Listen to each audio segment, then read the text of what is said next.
إياك نعبد وإياك نستعين. جناب وائس چانسلر صاحب، ہمارے اسٹوڈنٹس، فیکلٹی ممبرس، میرے وزراء، چیف منسٹر صاحب، میں سب سے پہلے تو آپ کا شکریہ ادا کرتا ہوں کہ آپ نے میرے لیے اچھے الفاظ کہے. آپ کا بہت بہت شکریہ. میں یہاں پہلے بھی آیا ہوں اور مجھے جو چیز پسند آئی ملاکا یونیورسٹی کی وہ میں آپ کو بتاؤں وہ کیا چیز ہے. میں دنیا میں ساری یونیورسٹیز، بڑی بڑی یونیورسٹیز میں پھرا ہوا ہوں، دنیا کی ٹاپ یونیورسٹی میں پڑھا ہوا ہوں، اور جو میرا خواب ہے جو نمبر یونیورسٹی، وہ میرا یہ خواب ہے کہ وہ پاکستان کی آکسفورڈ یونیورسٹی بنے گی. ایک یونیورسٹی صرف یونیورسٹی نہیں، ایک نالج سٹی. اور ایک القادر یونیورسٹی جو انشاءاللہ ستمبر کو شروع ہوگی. القادر یونیورسٹی ایک اور قسم کی چیز ہے. میں نے دنیا کے بڑے بڑے اسلامک اسکالرس جو دنیا میں ہوتے ہیں ان سب کو بورڈ کے اوپر لے کے آیا ہوں، اور میری کوشش یہ ہے کہ اپنی قوم کو ایک ایسی انٹلیکچوئل لیڈرشپ دوں القادر یونیورسٹی سے کہ جو لوگوں کو سمجھ تو آئے کہ اللہ نے کیوں ہمیں پیدا کیا، ہمارا اس دنیا میں مقصد کیا ہے، ہم جب اس دنیا سے جائیں گے تو ہمارا کیا ہوگا. یہ صرف اور صرف اللہ نے جتنے بھی پیغمبر بھیجے تھے ان کا مقصد ہی یہ تھا کہ انسانوں کو یہ بتائے. سب پیغمبروں کا یہی مقصد تھا. تو انسان اور جانور میں کیا فرق ہے؟ جانور بھی آتا ہے، بچے پیدا کرتا ہے، کھاتا پیتا ہے، مر جاتا ہے. تو اگر انسان بھی پیسہ بنائے، بچے پیدا کرے، اپنے لیے کھائے پیے اور مر جائے تو اس میں اور جانور میں زیادہ فرق نہیں ہے. انسان اشرف المخلوقات ہے، اللہ کی سب سے عظیم مخلوق. فرشتوں کو اللہ نے کہا کہ اس کے سامنے جھکو، اور شیطان کو اللہ نے اس کو یعنی جو اس کو کنڈیم کیا، وہ کیا اس لیے کہ اس میں تکبر تھا. وہ کہتا میں انسان سے زیادہ سپیریئر ہوں. لیکن اللہ نے کہا کہ میں نے انسان میں وہ صلاحیتیں دی ہے جو تمہیں بھی نہیں پتا اور تمہیں بھی نہیں دی. کہنے کا مقصد یہ ہے کہ انسان ایک بہت اللہ نے اپنی سب سے ہمیں عظیم مخلوق بنایا. تو جب تک انسان اپنا دنیا میں مقصد نہیں سمجھتا، دنیا میں آپ دیکھیں افراتفری مچی ہوئی ہے، لالچ ہے، پیسے کے پیچھے بھاگ رہے ہیں کہ جیسے پیسے سے خوشی آ جائے گی. ایک نیو یارک ٹائمز میں نے پڑھا ایک دفعہ، ایک 50 سال آدمی نیو یارک کے اندر ٹاپ سائیکائٹرسٹ تھا. اس نے 50 سال کے بعد اپنی فائنڈنگز دی، اور اس کی نمبر 1 فائنڈنگ کیا تھی کہ اس نے کہا جو میرے پیشنٹس تھے ان میں نے ایک چیز دیکھی کہ جتنا اس کا پیسہ بڑھتا رہا اور اس کی دولت بڑھتی رہی، اتنی اس کی خوشی کم ہوتی گئی. انورس ریلیشن شپ تھی پیسے کی اور خوشی. اب میں کہنا نہیں چاہتا لیکن ہمارے بھی ہیں. اب دیکھیں کہ وہ اتنے بڑے بڑے یہاں اربوں پتی بیٹھے ہوئے ہیں. آپ یقین کریں میں آپ کو لکھ کے دیتا ہوں کہ ان کو پتہ ہی نہیں کہ ان کے پاس کتنا پیسہ ہے. 30 سال میں اس ملک کا پیسہ چوری کیا ہے، ان کو پتہ ہی نہیں کتنا پیسہ ہے. لیکن اللہ قرآن میں کہتا ہے کہ میری زمین پہ نکل کے دیکھو، ہر جگہ میرے اشارے ہیں، ہر جگہ میں سبق دیتا ہوں تمہیں. تو ان کو دیکھو کہ لعنت ہے ایسے پیسے کی. بچے بھی جھوٹ بول رہے ہیں، وہ بھی جھوٹ بول رہے ہیں، کبھی ہسپتال میں جا رہے ہیں، کبھی جیل میں جا رہے ہیں. یہ ہمارے لیے عبرتناک چیز ہے کہ پیسہ خوشی نہیں دیتا. خوشی اس کو ملتی ہے جو آپ 5 وقت کی نماز میں اللہ سے ایک چیز ہی مانگتے ہیں کہ اللہ مجھے ان کے راستے پہ لگا جن کو تم نے نعمتیں بخشی، ان کے نہیں جو اپنی تباہی کے راستے پہ نکل گئے. یہ سارا وقت آپ کی زندگی کے اندر یہ 2 راستے آئیں گے، اور اور ایک خوشی کا راستہ ہے اور ایک آپ کی تباہی کا راستہ ہے۔ ایک وہ راستہ ہے جو آسان راستہ نہیں ہے، مشکل راستہ ہے۔ سارے سب سے زیادہ نعمتیں تو اللہ نے اپنے پیغمبروں کو بخشی، لیکن اللہ کے پیغمبروں کی کسی کی بھی آسان زندگی نہیں تھی، سب کی مشکل زندگیاں تھیں۔ تو یہ جو ہم کئی طرح سمجھتے ہیں، قرآن میں ایک اور آیت ہے کہ جس چیز کو تم اپنے لیے اچھا سمجھتے ہو وہ برا ہے، اور جس کو برا سمجھتے ہو وہ اچھا ہے۔ مطلب یہ ہے کہ ہم آسان زندگی کو کئی دفعہ اچھا سمجھتے ہیں، وہ انسان کے پوٹینشیل کو تباہ کر دیتا ہے۔ ہم شارٹ کٹس لے لیتے ہیں زندگی میں۔ کوئی آج تک بڑا کام کسی انسان نے نہیں کیا شارٹ کٹ لے کے، کبھی بھی نہیں ہوا۔ اگر اللہ کے حبیب جو انسان کو اللہ نے سب سے زیادہ پیار کیا، اگر ان کو 13 سال سب اتنے مشکل وقت سے اللہ نے گزارا تو برا تو نہیں ہوگا ہمارے لیے۔ اللہ نے ثابت کیا کہ جب وہ دنیا کی تاریخ کے سب سے گریٹسٹ لیڈر بنے تو 13 سال ان کو سب سے مشکل وقت سے گزارا۔ 10 سال کے بعد صرف 40 لوگ مسلمان تھے، اور وہ دنیا کی تاریخ میں ایسا انقلاب نہیں آیا جو انہوں نے 23 سال کے بعد، ان کی نبوت کے 23 سال کے بعد جو وہ انقلاب آیا۔ کبھی اس لیے میں نے القادر یونیورسٹی بنا رہا ہوں کہ ہمیں پتہ اسٹڈی کریں ہمارا انٹلیکٹ، کہ وہ کیا چیز تھی، وہ کیا کوالٹیز تھی کہ انہوں نے وہ جو تقسیم ہوئے تھے جن کی حیثیت کوئی نہیں تھی، 2 سپر پاورز تھی دونوں طرف، وہ کیا چیز تھی کہ 13 15 16 سالوں کے اندر وہ کوئی جن کی حیثیت نہیں تھی وہ 2 سپر پاورز ان کے سامنے گھٹنے ٹیک گئے اور دنیا کا سب سے عظیم سویلائزیشن کیا۔ صرف یہ نہیں کہ وہ دنیا میں ساری جگہ چلے گیا اور ان کی فوجیں کامیاب ہو گئی، وہ تو منگولین کی جو چنگیز خان کی فوجیں تھی وہ بھی سب سے تیزی سے کامیاب ہو گئی، لیکن 100 سال کے بعد پتہ ہی نہیں کہ منگولین کدھر گئے، منگولین سویلائزیشن کا نہیں پتا۔ انہوں نے تو وہ سویلائزیشن قائم کیا جو سب سے عظیم سویلائزیشن تھا، اور جس کی وجہ سے اگر یورپ آج اور ویسٹ آگے بڑھا ہے تو وہ سویلائزیشن نے جو نالج کو ڈیولپ کیا اور پھر آگے ان کے سائنٹسٹ مسلمانوں نے آگے چھوڑا۔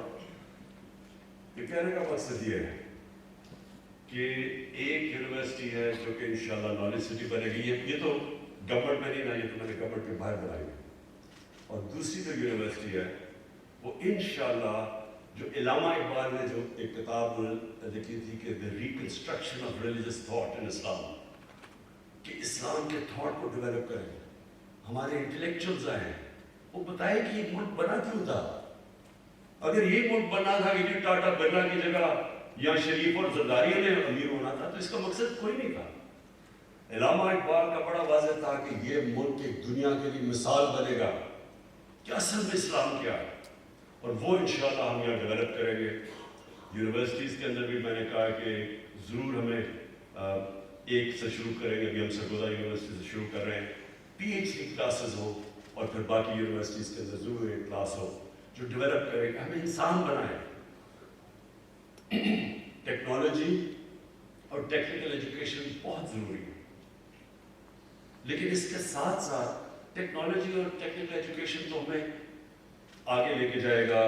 جو ٹیکنالوجی کی اب ریولوشن آ رہی ہے دنیا میں، اس اسپیڈ پہ کبھی ٹیکنالوجی آگے بڑھی نہیں جو اسپیڈ پہ آج بڑھ رہی ہے، تو وہ تو ہمیں اس پہ شرکت کرنی ہے پوری طرح، ہم آگے پیچھے رہ گئے۔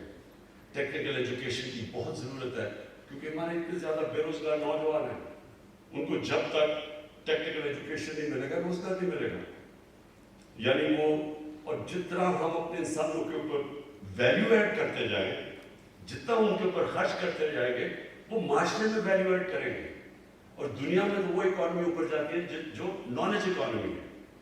تو ہمارے ملک میں یہ بہت بڑی ہم نے غلطی کی کہ ہم نے نہ ٹیکنالوجی کے اوپر، نہ اپنی ہائر ایجوکیشن پہ، نہ ٹیکنیکل ایجوکیشن پہ اتنا زور لگایا۔ تو یہ دونوں ساتھ ساتھ جاتے ہیں، ایک آپ کو اکوپ کرتا ہے دنیا میں آگے بڑھنے کے لیے، کیونکہ سارے سائنسدان جب مسلمانوں پر گئے تو سائنسدان بھی سارے ٹاپ مسلمان تھے۔ دوسرا، اس سے بھی امپورٹنٹ چیز ہے کہ ہمیں بتاتا ہے کہ ہمارا دل دنیا میں مقصد کیا ہے؟ ہم عقل مند جانور نہیں ہیں، ہم انسان ہیں، اشرف المخلوقات ہیں. تو یونیورسٹی ایجوکیشن کا بہت بڑا امپیکٹ پڑتا ہے سوسائٹی میں، کیونکہ یونیورسٹی ایجوکیشن لوگوں کو ایک اور لیول پہ لے کے جاتی ہے. امریکہ کی جو اسینٹ ہوئی جب آج سے 120 سال پہلے اوپر جانا شروع ہوا امریکہ، تو وہ اس کی ایک بہت بڑی وجہ تھی کہ دنیا میں سب سے زیادہ گریجویٹس امریکہ میں نکل رہے تھے. جب آپ کے گریجویٹس اور آپ کی ہائر ایجوکیشن کے اندر آپ لوگوں کے اوپر انویسٹ کرتے ہیں اپنے پاپولیشن پہ، تو وہ خود ہی ملک اٹھا دیتا ہے. ضرورت نہیں پڑتی آپ کو کچھ کرنے کی، ایک پڑھا لکھا پاپولیشن خود قوم کو اٹھاتا ہے. تو میں آپ کو خراج تحسین پیش کرتا ہوں کہ یہاں سے آپ کے اتنے زبردست رزلٹس ہیں ملکہ یونیورسٹی کے، اور انشاءاللہ میں نے محمود خان کو کہا ہوا ہے کہ جیسے جیسے ہمارے حالات بہتر ہوتے جائیں گے، ہم بڑے مشکل حالات سے نکلے ہیں. پہلے تو سال اسٹیبل ہی کرتے رہے کیونکہ بالکل ملک مقروض تھا. اور میں آپ کو بتاؤں کہ مقروض کیسے تھا، یعنی آپ کو اسٹیٹسٹکلی پتہ چلے کہ ملک کے حالات کیا تھے. جب ہم آئے تو ملک کے پاس پیسے نہیں تھے، اپنے جو باہر کی قرضوں کی قسطیں دینی تھی اور اپنی ری پیمنٹس کرنی تھی، ہمارے پاس پیسے نہیں تھے، ڈیفالٹ کر رہے تھے. ہمارے دوست ملکوں نے مدد کی، بچا دیا ہمیں ڈیفالٹ سے. اگر ڈیفالٹ ہو جاتا تو لوگ آج اگر مہنگائی کو کہہ رہے ہیں کہ زیادہ مہنگائی ہے، آپ کو اندازہ نہیں کہ وہ کس طرح کی مہنگائی آ رہی تھی. کیونکہ ڈیفالٹ ہوتا تو روپے نے گر جانا تھا. جب روپے نے گرنا تھا تو سب کچھ سب مہنگی ہو جاتی ہے. تو ابھی بھی جو مہنگائی ہے وہ اس لیے کہ 2018 کے شروع میں اور اب تک روپیہ 107 روپے ڈالر سے اب 155 یا 160 پہ پہنچا. تو جب روپیہ گرتا ہے ساری چیزیں مہنگی ہو جاتی ہیں، امپورٹ سب کچھ، تیل، بجلی، ٹرانسپورٹ، باہر سے دالیں، گھی، جو چیز امپورٹ ہوتی ہے وہ مہنگی ہو جاتی ہے. سب تو افیکٹ روپے کی کمزوری سے پڑتا ہے. تو روپیہ اگر، کیونکہ ہمارے پاس تو فورن ایکسچینج ریزروز ہی نہیں تھے، تو اگر وہ روپیہ گرنا شروع ہوتا، ہمارے پاس تو کوئی چیز اس کو روکنے کے لیے نہیں تھی. اس لیے ہمارے دوست ملکوں نے ہماری مدد کی، ہم بچ گئے. تو آج ذرا 2.5 سال میں آپ کو یہ بتاؤں کہ پچھلے نون لیگ کے 2.5 سال میں انہوں نے کتنا قرضوں پہ سود واپس کیا تھا؟ 3,000 ارب. ہم نے اپنے 2.5 سال میں قرضوں پہ کتنا سود اب تک واپس کر چکے ہیں؟ 3.2 ٹریلین، 6.2 ٹریلین، یعنی دوگنے سے زیادہ. 6.2 ٹریلین ہم نے واپس کیے، انہوں نے اسی ٹائم میں 3 ٹریلین واپس کیا. سود کے ساتھ جو ہم نے لون ریپیمنٹس کی ہیں، انہوں نے آرام سے انہوں نے اپنے 2.5 سال میں کتنی ریپیمنٹس کی تھی؟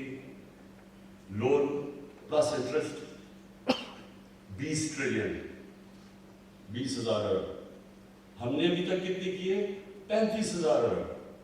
تو اس کا ہوتا کیا ہے؟ جب آپ اتنے زیادہ قرضے واپس کرتے ہیں، پیسے نہیں ہوتے اپنی تعلیم پہ خرچ کرنے کے لیے، ہسپتالوں پہ، سڑکوں پہ. تو یہ تو ہم اب میں آپ کو بتاتا ہوں کیا کیا کرنا ہے، ہمارے جو چیلنجز اور ہم کیا کر رہے ہیں. نمبر 1، اب ہمارے اوپر یہ قرضوں کا بوجھ پڑا ہوا ہے، اس کو ہمیں واپس کیسے کرنا ہے؟ ویلتھ کریشن سے. ایسے پروجیکٹس بنانے ہیں جو کہ ہماری دولت میں اضافہ کریں. مثلا لاہور میں راوی سٹی بنا رہے ہیں، نیا شہر. اس کے اندر ٹریلینز کی یعنی کئی ہزار ارب روپے کی اس کے اندر ویلتھ جنریشن ہوگی. ہمارا کوئی خرچہ نہیں ہوگا کیونکہ پرائیویٹ سیکٹر آئے گا. ایک کراچی میں بنڈل آئلینڈ ہے، بڑے بڑے انویسٹرز انتظار کر رہے ہیں. جس وقت ابھی سندھ حکومت ہمیں کسی وجہ سے اجازت نہیں دے گی، لیکن بڑے بڑے انویسٹرز آ رہے ہیں جو کہ وہاں انویسٹ کرنا چاہتے ہیں. اس سے کیا ہوگا؟ فورن ایکسچینج آئے گا ہمارے پاس، ہمارا روپیہ مضبوط ہوگا. پھر ہم نے لاہور میں ایک ڈسٹرکٹ بنائی ہے، بزنس ڈسٹرکٹ. ہم اندازہ لگا رہے تھے کہ اس سے 6,000 ارب روپے کی ویلتھ جنریشن ہوگی. پھر 2 بڑی ڈیمز بنا رہے ہیں 50 سال کے بعد، بادشاہ ڈیم اور ممن ڈیم. 50 سال کے بعد یہ 2 بڑی ڈیمز بن گئی.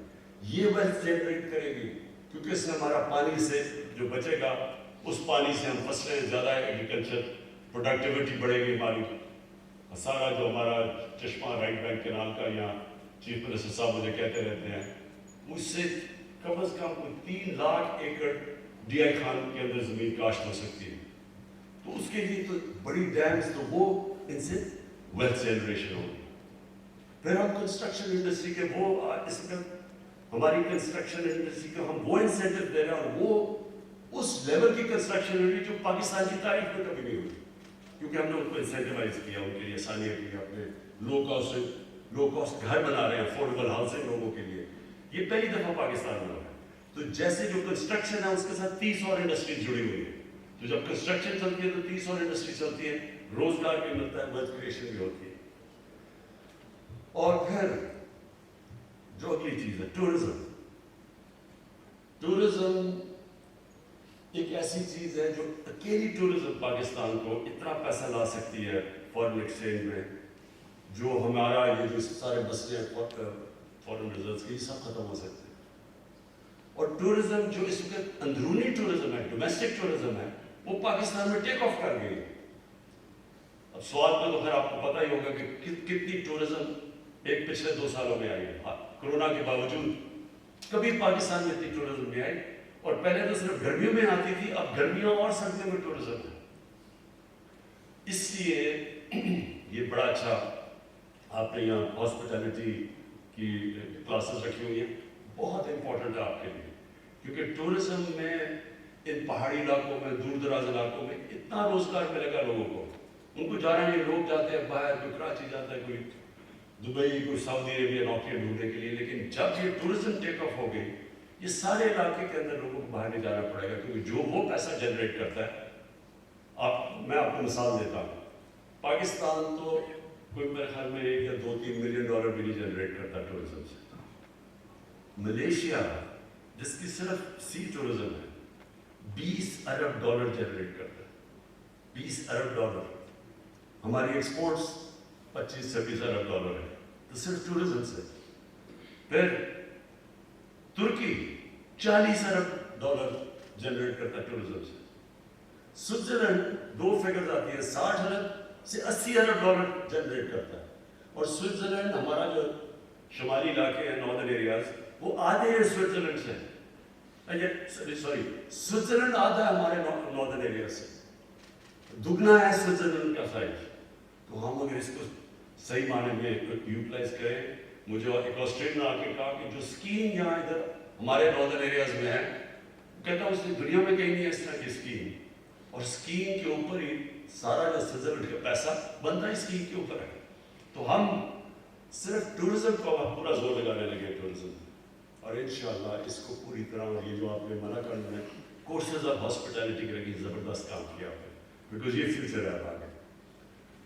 پھر جو انڈسٹریلائزیشن، دیکھیں ملک کبھی انڈسٹریلائزیشن کے بغیر نہیں آگے جاتا.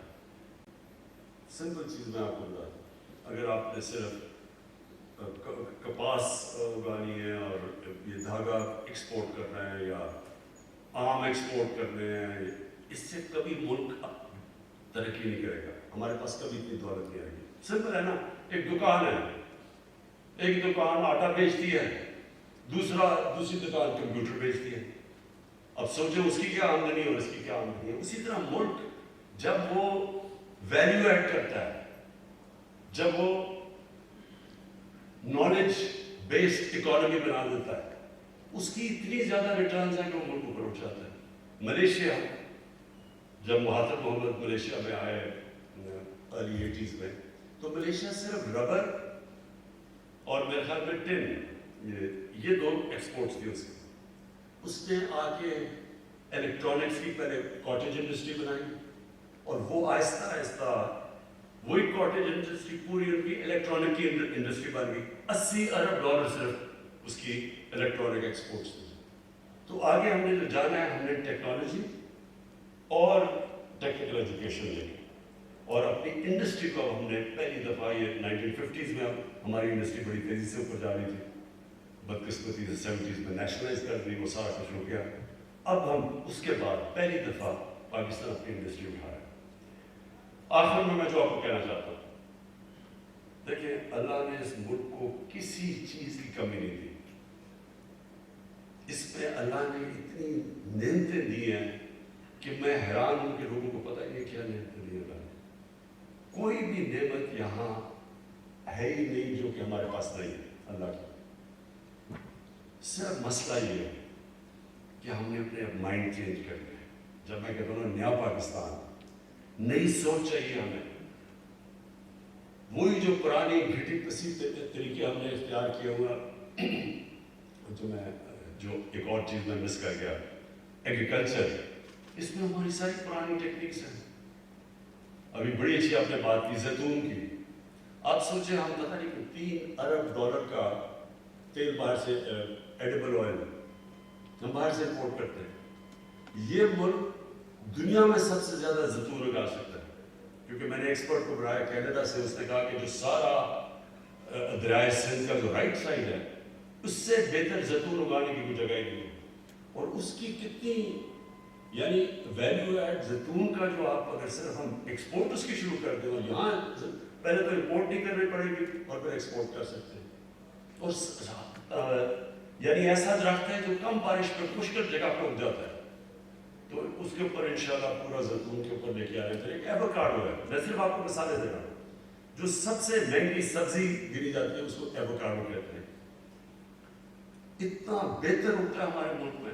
میں نے اپنے اسلام آباد میں گھر میں لگایا ہوں سر، زبردست قسم کے ایووکاڈوز ہوئے. ہم نے کبھی سوچا ہی تو، میں صرف آپ کو یہ سوچا تھوڑا جب انسان مشکل میں ہوتا ہے تو پھر آؤٹ آف دا باکس سوچتا ہے. وہ کہتے ہیں necessity is the mother of invention. جب آپ کو ضرورت پڑتی ہے تو پھر انسان کے اندر بڑی صلاحیت دیا اللہ نے. ہم کچھ بھی کر سکتے ہیں. ہمارا جو ایگریکلچر سیکٹر ہے اس کے اوپر صرف، اور انشاءاللہ میں اگلے ہفتے اب ایک نئی پالیسی لے کے آ رہا ہوں. وہ جب میں اناؤنس کروں گا انشاءاللہ آپ دیکھیں گے کہ ایک نئی سوچ لے کے آ رہے ہیں ایگریکلچر میں، بالکل ایک مختلف قسم کی سوچ. اور یہی سیکٹر انشاءاللہ ہمیں اکیلا سیکٹر بھی اٹھا سکتا ہے. تو میں آخر میں پھر سے آپ سب کا شکر گزار ہوں، اور انشاءاللہ پھر بھی آپ کے پاس آؤں گا. شکریہ.